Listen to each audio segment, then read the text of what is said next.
Okay, so we have to begin with the Piaget stages of cognitive development.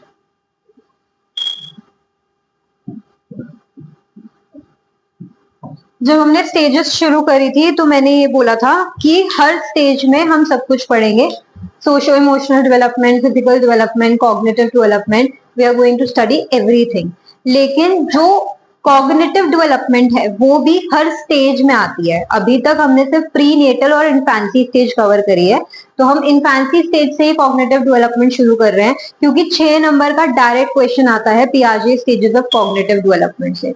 So instead of giving different parts and under every stage I have given it all together Piaget stages of cognitive development क्योंकि ये एक साथ ही एक ही question आता है.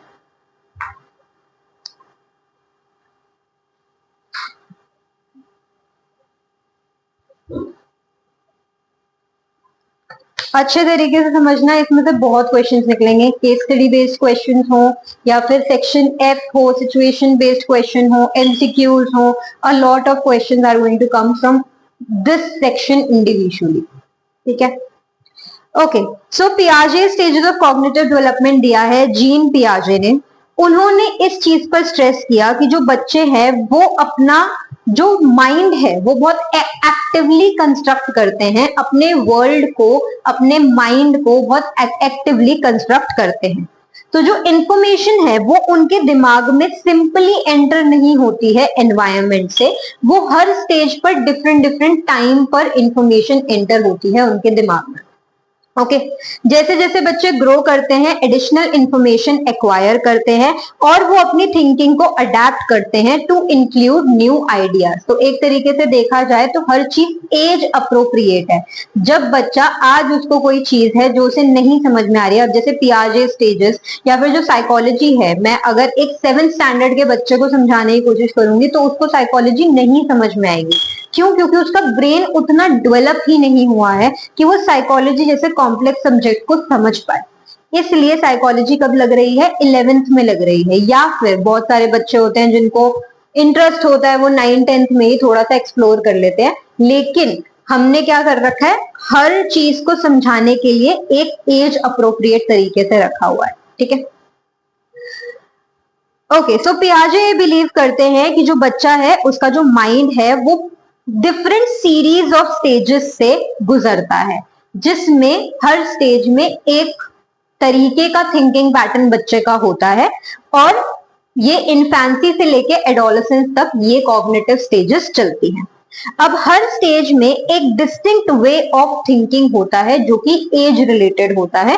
मतलब एक 5 साल का बच्चा वैसा ही सोचेगा जैसे बाकी 5 साल के बच्चे सोचते हैं क्योंकि उनका कॉग्निटिव डेवलपमेंट ही वैसा होता है. ओके अब ये चीज बहुत इंपॉर्टेंट है याद रखने के लिए कि जो डिफरेंट वे ऑफ थिंकिंग है हर स्टेज को बहुत ज्यादा एडवांस बना देता है दूसरी स्टेज से, and not the amount of information.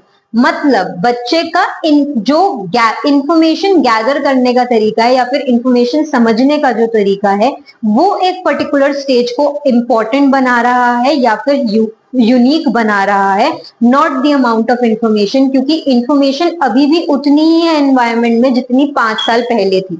अगर आज एक 10 साल का बच्चा कोई चीज समझ पा रहा है, वो 5 साल का जब था तो वो नहीं समझ पा रहा था. इंफॉर्मेशन तब भी प्रेजेंट थी लेकिन वो समझ उसको 10 साल में ही सकेगा क्योंकि उसका वे ऑफ थिंकिंग ही वैसा तब डेवलप होगा. इस बात का ये मतलब है. ओके मूविंग ऑन, पहली जो स्टेज है वो है सेंसरी मोटर स्टेज.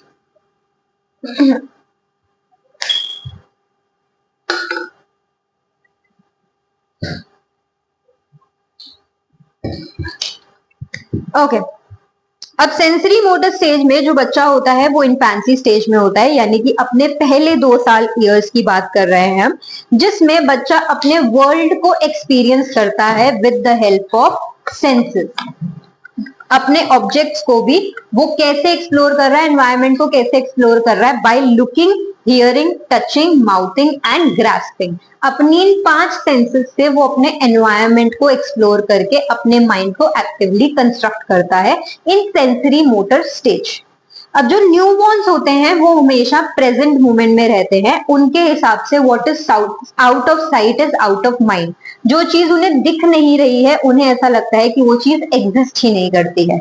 तो अगर आप किसी बच्चे का जो अपनी इन्फेंसी स्टेज में है उसका कोई टॉय अगर आप छुपा दोगे तो वो उसको शायद ढूंढने की भी कोशिश नहीं करेगा, क्योंकि उसको ये लगेगा कि जो चीज मुझे दिख नहीं रही शायद वो एग्जिस्ट ही नहीं करती है।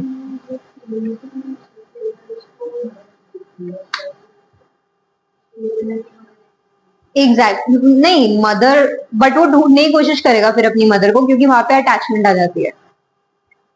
ऑब्जेक्ट की बात हो रही है, सिर्फ ऑब्जेक्ट्स की। यस, सो पियाजे के अकॉर्डिंग जो बच्चे इन्फेंसी स्टेज में होते हैं वो इमीडिएट सेंसरी एक्सपीरियंस के बियॉन्ड जा ही नहीं पाते हैं। मतलब जो इमीडिएटली उनको एक्सपीरियंस हो रहा है उनके लिए वही सच है, वही रियलिटी है, बाकी वो कुछ देख ही नहीं पाते हैं, ना वो कुछ सेंस कर पाते हैं। इसको हम बोलते हैं lack of object permanence. Object permanence का मतलब है कि अगर मैंने कोई ऑब्जेक्ट आपकी साइट से हटा दिया या आपकी सेंसेस से दूर कर दिया तो वो ऑब्जेक्ट कंटिन्यू कर रहा है to exist in the world. लेकिन बच्चों के अंदर ऑब्जेक्ट परमानेंस होता ही नहीं है। इन्फेंसी स्टेज में ऑब्जेक्ट परमानेंस नहीं होता। What is out of site is out of mind. उनको सेंस नहीं हो रहा तो मतलब वो एग्जिस्ट नहीं करता। ठीक है, सो ऑब्जेक्ट परमानेंस की डेफिनेशन भी दे रखी है जो कि 1 मार्कर में आ सकती है। The awareness that the objects continues to exist when not perceived. अब 8 मंथ का जब बच्चा हो जाता है तो वो पार्शियली ऑब्जेक्ट को परस्यू करना शुरू कर देता है। जब 8 महीने का बच्चा हो जाएगा तो आप अगर उसका कोई टॉय छुपा दोगे तो वो थोड़ा बहुत उसे ढूंढने की कोशिश करेगा, लेकिन थोड़ा बहुत ही ढूंढेगा, उसके बाद में फिर भूल जाएगा। जो वर्बल कम्युनिकेशन का बेसिस होता है वो इन्फेंट्स में शुरुआत से ही प्रेजेंट होता है। वोकलाइजेशन जो बिगिन होती है इन्फेंट्स में वो होती है थ्रू बैबलिंग, एंड वो 3 से 6 महीने की एज में शुरू हो जाती है। तो ये फीचर्स हैं सेंसरी मोटर स्टेज के। आप ये जब लिख रहे होगे तो मुझे सारे के सारे फीचर्स चाहिए। अगर कोई भी फीचर मिस करोगे मार्क्स कट जाएंगे। मतलब हाँ, 6 नंबर का तो हम एक्सपेक्ट कर रहे हैं कि ये क्वेश्चन आ सकता है। उसके अलावा 2-3 नंबर का भी आ सकता है कि सिर्फ सेंसरी मोटर एक्सप्लेन कर दो, तो वहां पे वो 2 नंबर का है। तो अगर 2 नंबर में भी आ रहा है तो आपको सारे फीचर्स एक्सप्लेन करने हैं, आप मिस नहीं कर सकते हो अपने हिसाब से। बाकी अब स्टेजेस जो है वो धीरे धीरे उसके फीचर्स बढ़ रहे हैं, तो आप अपने हिसाब से उसका कंटेंट क्रिस्प कर सकते हो, बट मिस कोई पॉइंट नहीं कर सकते।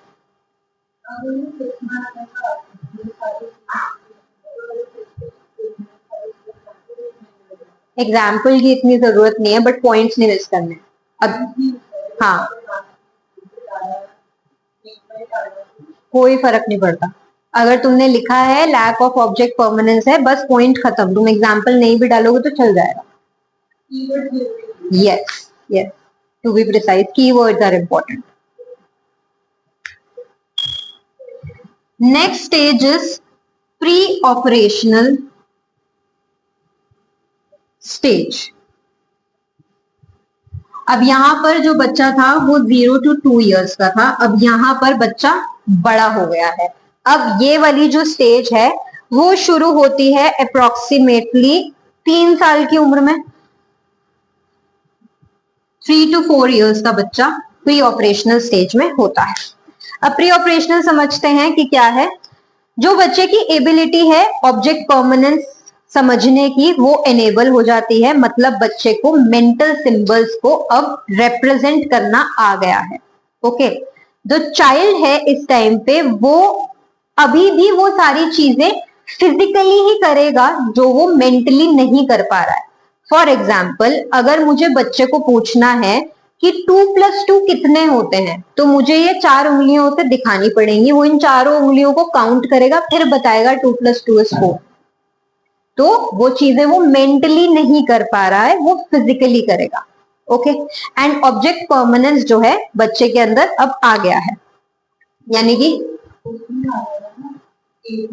8 मंथ में पार्शियली आया था ना। अब यहाँ पर पूरे तरीके से आ चुका है प्री ऑपरेशनल में।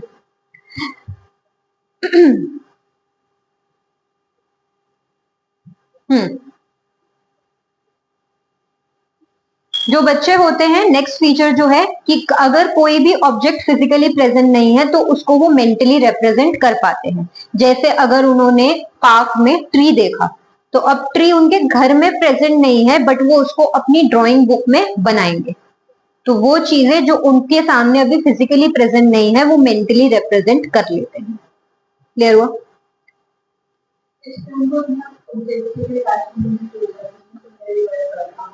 अभी आ रही है।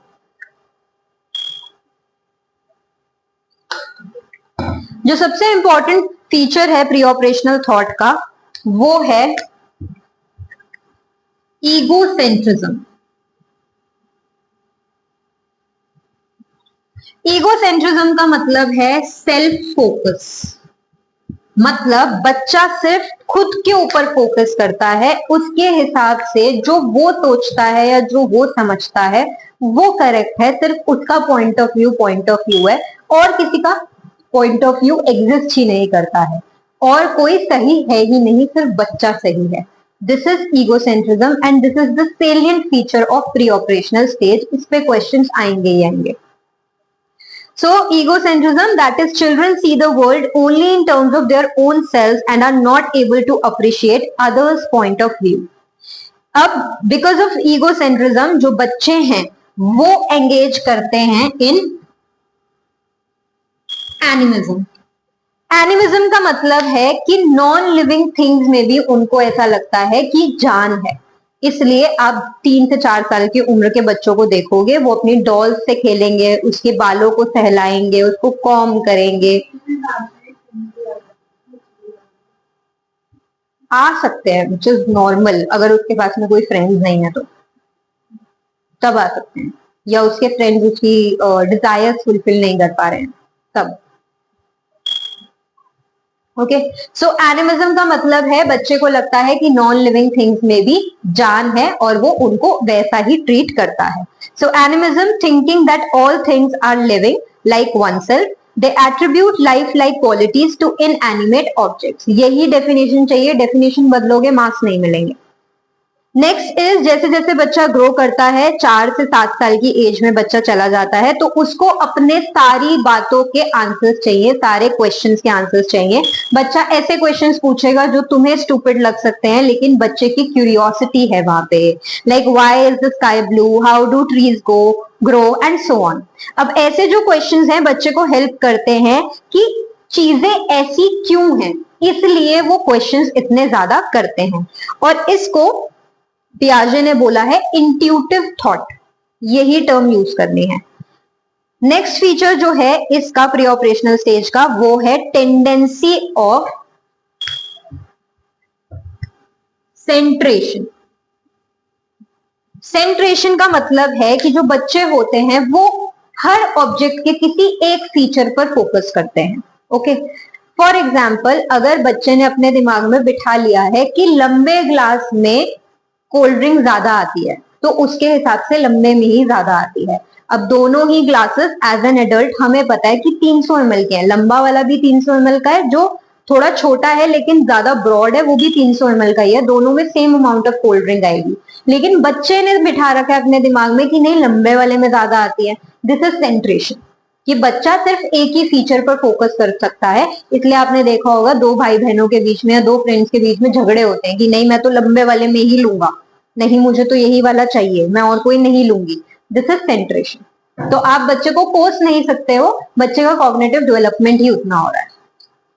So centration, that is focusing on a single characteristic or feature for understanding an event.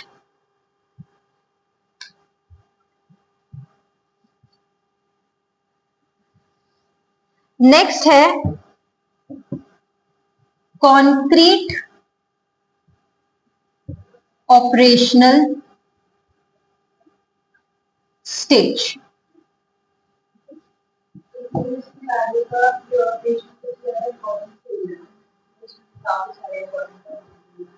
Pre operational, हाँ बोल सकते हो। इस पर ज्यादा फोकस करने की जरूरत है। Yes, okay. बट ऐसा नहीं है कि कॉन्क्रीट ऑपरेशनल पे नहीं आएगा, बहुत बारी ऐसे क्वेश्चंस भी आते हुए देखे हैं मैंने। मतलब पियाजे स्टेजेस पूरा ही बहुत इंपॉर्टेंट है। हाँ, ये बोल सकते हैं। हाँ, ये बोल सकते हो। Okay, next is concrete operational stage. अब यहाँ पर बच्चा 7 से 11 साल की उम्र में होता है। जैसे जैसे बच्चा 7 से 11 साल की उम्र में आ जाता है, उसको हम बोलते हैं मिडिल लेट चाइल्डहुड, जिसमें जो इंट्यूटिव थॉट है वो अब लॉजिकल थॉट से रिप्लेस हो चुका है। इंट्यूटिव थॉट कौन सा था? Exactly, exactly. So intuitive thought अब लॉजिकल थॉट से रिप्लेस हो चुका है। इस स्टेज को हम कॉन्क्रीट ऑपरेशनल थॉट बोलते हैं, क्योंकि ये ऑपरेशन से बना हुआ है, ऐसे mental actions that allow the child to do mentally what was done physically before. ये स्टेज ऑपरेशन से बनी हुई है, मतलब ये स्टेज बच्चे को ये एबिलिटी देती है कि पहले जो चीज वो फिजिकली कर रहा था, मेंटली नहीं कर पा रहा था, अब वो सारी चीजें वो मेंटली कर पाएगा। मतलब अगर अब आप बच्चे से पूछोगे 4 इंटू 2 कितना होता है, तो वो सही आंसर देगा, उसको कैलकुलेट नहीं करना पड़ेगा। आप उससे 2 प्लस 2 पूछोगे या 10 प्लस 12 भी पूछोगे, तो उसको अपने दिमाग में उसको करना आता है, उसको फिजिकली नहीं करना पड़ेगा कि आपको 10 पेंसिल्स दिखानी पड़ेंगी फिर 12 पेंसिल्स दिखानी पड़ेंगी। That is why this stage is called concrete operational stage. अब कॉन्क्रीट ऑपरेशंस ऐसे मेंटल एक्शंस होते हैं जो कि रिवर्सिबल भी होते हैं। ऐसा ही हमने एक टेस्ट किया था, वेल नोन टेस्ट है, जिसमें हमने दो ग्रुप्स रखे थे। आइडेंटिकल बॉल्स का हमने एक्सपेरिमेंट किया था, जिसमें हमने दो ग्रुप्स रखे थे। एक थे बच्चे जो कि अपनी प्री ऑपरेशनल स्टेज में थे और एक थे कॉन्क्रीट ऑपरेशनल स्टेज में, ठीक है। अब दोनों ही ग्रुप के बच्चों को हमने क्या किया, एक क्ले लिया हमने, एक क्ले को हमने सिलेंड्रिकल शेप में कर दिया और उसी अमाउंट की सेम क्ले को हमने स्क्वायर की शेप में कर दिया या रेक्टेंगल की शेप में कर दिया। अब हमने कॉन्क्रीट ऑपरेशनल स्टेज वाले बच्चों से पूछा कि किस में ज्यादा क्ले है, तो बच्चे ने जवाब दिया दोनों में same he amount of clay है, बस शेप डिफरेंट है। Well on the other hand pre operational stage वाले ये जवाब नहीं दे पाए, उनके अकॉर्डिंग सिलेंड्रिकल में ज्यादा क्ले है, क्योंकि अभी भी वो कहाँ अटके हुए हैं, वो सेंट्रेशन में है, वो अभी तक यहाँ नहीं पहुंचे। तो ये टेस्ट भी जो है एज अ क्वेश्चन आ सकता है। एज डिफरेंस है, यस। हाँ, बिल्कुल दे सकते हैं, यही एग्जाम्पल आएगा क्योंकि हमने ये टेस्ट कंडक्ट किया था, जिससे हम ये बोल पा रहे हैं कि जो ऑपरेशन है वो रिवर्सिबल है, मतलब जो लॉजिकल थॉट्स हैं वो रिवर्सिबल हैं। Intuitive thoughts are not reversible, logical thoughts are. Differentiate कैसे? नहीं नहीं, आ सकता है क्वेश्चन, तो उसमें भी सेम डिफरेंस, ऐसे कोई डिफरेंस के पॉइंट्स नहीं है, सेम फीचर्स लिखने पड़ेंगे। आप कोई डिफरेंस का ऐसे टेबल नहीं बना पाओगे। हाँ हाँ हाँ,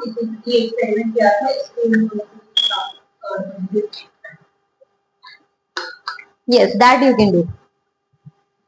ओके, सो कॉन्क्रीट ऑपरेशंस जो हैं वो बच्चे को अलाउ करता है कि वो different characteristics of the object पर फोकस कर सके और ना कि सिर्फ एक ही कैरेक्टरिस्टिक पर फोकस करे। अब ये चीज बच्चे को हेल्प करता है कि वो दूसरों के पॉइंट ऑफ व्यूज को भी अप्रिशिएट कर सके, जिसकी वजह से क्या होता है, बच्चे के ईगो सेंट्रिज्म में डिक्लाइन आ जाता है, क्योंकि अब वो इस स्टेज में पहुंच चुका है और उसे पता है कि दूसरों के पॉइंट ऑफ व्यूज भी होते हैं, things are reversible. Next point is thinking जो होती है बच्चों की इस स्टेज में फ्लेक्सिबल हो जाती है। बच्चे ऑल्टरनेटिव सोच सकते हैं प्रॉब्लम सॉल्व करने के, mentally retrace there steps, mentally steps को भी रिट्रेस कर सकते हैं। मतलब जैसे अगर हम देखें 7 से 11 साल का बच्चा, एक मैथ्स की प्रॉब्लम आती है ना, LHS is equal to RHS, उसमें कुछ स्टेप्स होते हैं, तो वो स्टेप्स जो है बच्चा रिकॉल कर सकता है, अगर उसको रिकॉल करना पड़ेगा तो। इस स्टेज में वो रिकॉल नहीं कर पाएगा। ओके, देन प्री ऑपरेशनल में चाहे बच्चे को ये समझ में आ जाता है कि डिफरेंट डिफरेंट चीजों में क्या रिलेशनशिप है, डिफरेंट डिफरेंट ऑब्जेक्ट्स की क्या प्रॉपर्टीज हैं, लेकिन अभी भी बच्चा एब्स्ट्रैक्ट थिंकिंग नहीं कर पाता, यानी कि आइडियाज को ऑब्जेक्ट्स की एब्सेंस में मैनिपुलेट नहीं कर पाता। मतलब जो चीज फिजिकली प्रेजेंट नहीं है, अगर उसको सपोज करते हैं कि जैसे तुम्हारा एक्सपेरिमेंट होते थे ना तुम्हारे पे, कि लिटमस पेपर वाला जो एक्सपेरिमेंट होता था, ठीक है, कि अगर हम ये वाला कलर डालेंगे तो चेंज हो जाएगा कलर। मतलब अगर हम ये वाला केमिकल डालेंगे, हम सॉरी ये वाला केमिकल डालेंगे तो चेंज हो जाएगा लिटमस पेपर का जो कलर है। ओके, अब ये चीज अगर मैं बच्चे को ऐसे समझाऊंगी तो उसके दिमाग में उतनी नहीं बैठेगी जितना जब मैं उसको करके दिखाऊंगी, क्योंकि बच्चा एब्स्ट्रैक्ट थिंकिंग अभी भी नहीं कर पा रहा है। अगर मैं उसको बोलूं अपने दिमाग में एक रिन्यूएबल एनर्जी का मेरे को मॉडल बनाकर दिखा, बच्चा नहीं कर पाएगा। वो जब तक उसको खुद से करना नहीं शुरू करेगा बच्चा नहीं कर पाएगा, क्योंकि उसकी एब्स्ट्रैक्ट थिंकिंग अभी शुरू ही नहीं हुई है कि आप अपने दिमाग में आइडियाज को मैनिपुलेट कर पा रहे हो। जैसे अगर हम आज बात करें, तुम लोग एडोलेसेंट एज में हो, अगर तुम्हें पता है कि भाई मेरा ये काम पेंडिंग है, तो तुम अपने दिमाग में आइडियाज चला लोगे कि अच्छा मैं ऐसे करूंगी, मैं वैसे करूंगी, तो इससे मेरा काम बन जाएगा। प्री ऑपरेशनल स्टेज के बच्चे, कॉन्क्रीट ऑपरेशनल स्टेज के बच्चे ये चीज नहीं कर पाएंगे, क्योंकि उनमें एब्स्ट्रैक्ट थिंकिंग नहीं है। आने वाली स्टेज में, next stage,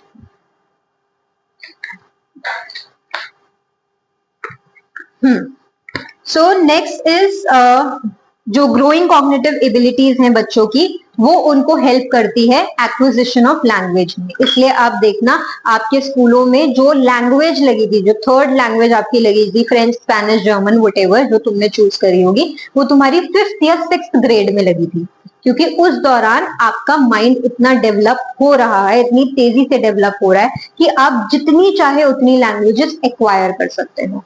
that is why वो कॉन्क्रीट ऑपरेशनल स्टेज में शुरू होता है। ठीक है, last stage is formal operational stage. ये शुरू हो जाती है प्यूबर्टी से। जैसे ही प्यूबर्टी हिट करेगी, अब क्योंकि हर बच्चे की प्यूबर्टी अलग टाइम पे हिट करती है, तो इसलिए उस बच्चे की जो फॉर्मल ऑपरेशनल स्टेज है वो भी अलग टाइम पे ही शुरू होगी। अब जो एडोलेसेंट्स के थॉट्स हैं वो एब्स्ट्रैक्ट बन जाते हैं, लॉजिकल बन जाते हैं और आइडियलिस्टिक बन जाते हैं। दैट मीन्स जो एडोलेसेंट्स हैं वो ज्यादा केपेबल है for examining their own thoughts, others thoughts and what others are thinking about them. उनको ये पता है हमारे दिमाग में क्या चल रहा है, वो ये भी अज्यूम कर लेंगे सामने वाले के दिमाग में क्या चल रहा है, उनको ये भी वो अज्यूम कर लेंगे सामने वाला हमारे बारे में क्या सोच रहा है, क्योंकि उनके थॉट्स एब्स्ट्रैक्ट हो चुके हैं, उनके थॉट्स लॉजिकल हो चुके हैं। ठीक है, अब जो एडोलेसेंट्स की जो डेवलपिंग एबिलिटी है, जो उनको चीजें रीजन करने में बहुत ज्यादा हेल्प करती है, जिसकी वजह से उनका जो अलग ही लेवल होता है कॉग्निटिव और सोशल अवेयरनेस का। इसलिए तुम देखोगे कि तुम अगर किसी 7 से 11 साल के बच्चों से बात करोगे तो तुम ऐसे हो जाओगे कि भाई इससे हम बात नहीं कर सकते, क्योंकि ये बहुत बचकानी बातें कर रहा है। तुम लोग ऐसा ही बोलोगे। अब शायद ना बोलो, क्योंकि अब तुमने पियाजे स्टेजेस पढ़ लिए हैं, तो तुम उनसे बात नहीं कर पाओगे। क्यों? क्योंकि तुम्हारी जो थिंकिंग है, तुम्हारा जो कॉग्निटिव डेवलपमेंट है, तुम्हारा जो सोशल अवेयरनेस है, वो उन लोगों से बहुत आगे बढ़ चुका है। ओके, सो पियाजे बिलीव करते हैं जो फॉर्मल ऑपरेशनल थॉट है वो अपीयर होता है between the age of 11 and 15, और इस स्टेज के दौरान जो एडोलेसेंट की थिंकिंग होती है वो बियॉन्ड एक्चुअल कॉन्क्रीट एक्सपीरियंसेस के बियॉन्ड एक्सपैंड होती है। और कहीं ना कहीं जो बच्चे होते हैं एब्स्ट्रैक्ट थिंकिंग भी आ जाती है और उनको चीजों को रीजन करना बहुत अच्छे तरीके से आता है। ओके, ओवर थिंकिंग,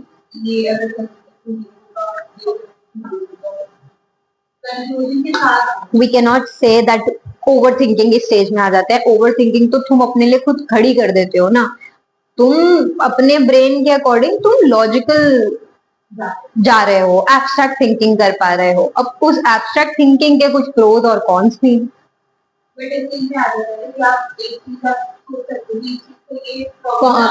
हाँ बिल्कुल, मतलब जितने भी पॉसिबल आउटकम्स या कॉन्सिक्वेंसेस हो सकते हैं। यस, इसके अलावा जो एडोलेसेंट होते हैं उनकी थिंकिंग आइडियलिस्टिक हो जाती है। एडोलेसेंट्स को वो ये सोचने लग जाते हैं कि आइडियल कैरेक्टरिस्टिक्स अपने लिए क्या होनी चाहिए, दूसरों के लिए क्या होनी चाहिए, और उसी आइडियल कैरेक्टरिस्टिक से वो लोगों को और अपने आप को कंपेयर भी करने लग जाते हैं। मतलब वो आइडियल स्टैंडर्ड्स क्रिएट कर लेते हैं। जैसे बहुत बारी तुमने खुद को ही बोलते हुए सुना होगा कि उसके पेरेंट्स तो ऐसा करते हैं, पेरेंट्स को तो ऐसे करना चाहिए, दोस्तों को ऐसे करना चाहिए, लड़कियों को ऐसे करना चाहिए, लड़कों को ऐसे करना चाहिए। क्योंकि तुम्हारे दिमाग में आइडियल स्टैंडर्ड्स आ गए हैं, तुम्हारी जो थिंकिंग है वो आइडियलिस्टिक हो गई है, इसलिए तुम कंपैरिजन कर रहे हो। आइडियलिस्टिक आता फॉर्मल ऑपरेशनल थॉट में हद से ज्यादा। तुम हर चीज में आइडियल स्टैंडर्ड्स रखोगे। ऑब्जर्व करना अपना बिहेवियर।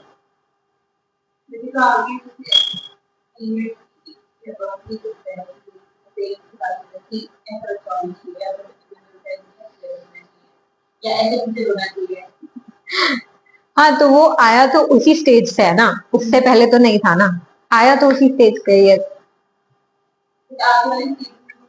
हो सकता है अगर तुम कंट्रोल नहीं लगाओगे। इस स्टेज में उसकी शुरुआत हो रही है, but you know when to put a full stop over certain behaviours. Comparison करना ना तुम्हारे लिए अच्छा है ना दूसरों के लिए अच्छा है, वो दोनों के लिए हानिकारक है। हाँ, तो तू ये बोल रही है फिर बदला लेने के लिए हम भी कंपेयर कर देते हैं। आपने एग्जाम्पल बोल रहे नहीं, ठीक है, मैं कुछ कह नहीं रही। मैं इसलिए एडोलेसेंस को कुछ नहीं बोलती क्योंकि मैंने ये पढ़ रखा है। I know everything is age appropriate. उसको हैंडल करना सीखना पड़ेगा हमें बहुत समझदारी से, कि तुम डिसिप्लिन्ड भी रहो but at the same time you are not crossing your boundaries.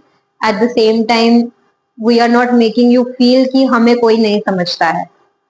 तो वो बाउंड्री क्रिएट करना, वो ये सारी चीजें समझना बहुत इंपॉर्टेंट है। Okay, yes. इसके अलावा बच्चों की जो अप्रोच हो जाती है, मतलब एडोलेसेंस की जो अप्रोच होती है, वो ट्रायल एरर पहले होती है, अब ट्रायल एरर नहीं होती है, बल्कि अब उनकी जो सोच है वो बहुत ज्यादा सिस्टमैटिक हो जाती है किसी भी प्रॉब्लम को सॉल्व करने के लिए, जिसको हम बोलते हैं हाइपोथेटिको डिडक्टिव रीजनिंग। यहां पर आपका ट्रायल एंड एरर नहीं चलता कि ओके ये करके देखता हूं या करके देखती हूं, देखते हैं फिर आगे क्या होता है। वो इससे पहले वाली स्टेजेस में होता है। यहां आपकी थिंकिंग हाइपोथेटिको डिडक्टिव रीजनिंग हो चुकी है। मतलब आप अपने दिमाग में एब्स्ट्रैक्ट थिंकिंग के थ्रू समझ सकते हो कि मैंने अगर कुछ किया तो उसके कॉन्सिक्वेंसेस क्या होंगे। उसके बावजूद अगर आप कर रहे हो तो फिर कॉन्सिक्वेंसेस से डील करना वो आपकी चॉइस है, लेकिन आपके दिमाग को पता होता है। Okay, so they think of possible courses of action why something is happening the way it is and systematically seek solutions. Piaget called this type of logical thinking hypothetical deductive reasoning. Logical thought जो होते हैं वो बच्चों की moral reasoning को भी affect करते हैं। किस तरीके से तुम्हारा मॉरल डेवलपमेंट हो रहा है वो लॉजिकल रीजंस उसको भी अफेक्ट करते हैं। तो जो सोशल रूल्स होते हैं वो आपके लिए अब एब्सोल्यूट स्टैंडर्ड्स नहीं है, और जो मॉरल थिंकिंग है उसमें फ्लेक्सिबिलिटी आ जाती है। मतलब आप खुद चूज करते हो, आप खुद डिसाइड करते हो कि क्या मेरी एक वैल्यू है, क्या मेरे मॉरल स्टैंडर्ड्स होने चाहिए और क्या नहीं होने चाहिए। कोई आपको बताएगा, आपको परवाह नहीं है, आप खुद अपने मॉरल स्टैंडर्ड्स डिसाइड करते हो इस स्टेज में।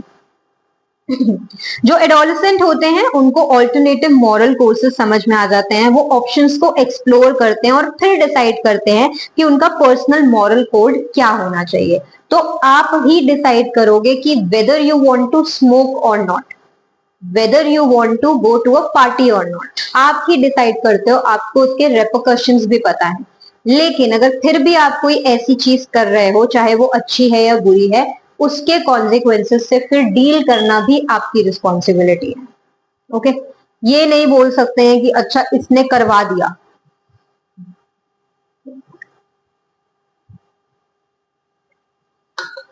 तुमने भी तो करा ना। अगर किसी ने तुम्हारे हाथ में, तुम बोल रहे हो, जैसे बहुत सारे बच्चे बोलते हैं वेप इतना कॉमन हो चुका है तुम्हारी एज में, मतलब सड़कों पे बच्चे दिख रहे होते हैं, मेरे को पता है वो कौन सी एज में है। We know everything, we know everything. सड़कों पे दिख रहे होते हैं बच्चे वेप लेकर, और वो ऐसे चल रहे होते हैं जैसे पता नहीं क्या ही वर्ल्ड में अचीव कर लिया है। ओ माय गॉड, कोई नहीं कर पा रहा है। एलन मस्क ने शायद नहीं अचीव किया है जो इन्होंने अचीव कर लिया। वो उस मतलब टोरे में चल रहे होते हैं ऐसे स्मोक निकालते हुए। तो किसी ने तुम्हारा हाथ पकड़ के अगर तुम्हें करवाया भी है, चॉइस तुम्हारी ही है, तुम्हें करना है या नहीं करना है।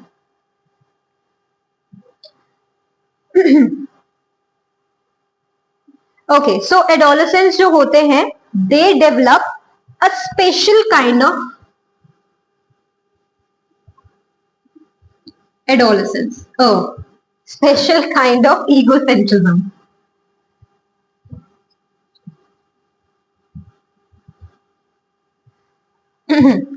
अब डेविड एलकाइंड जिन्होंने इसके ऊपर रिसर्च करी थी, उनके हिसाब से जो एडोलेसेंस का ईगोसेंट्रिज्म होता है उसके दो कंपोनेंट्स होते हैं।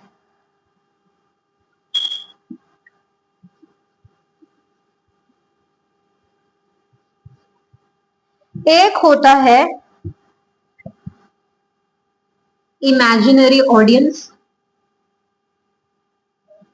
और एक होता है पर्सनल फैमिली।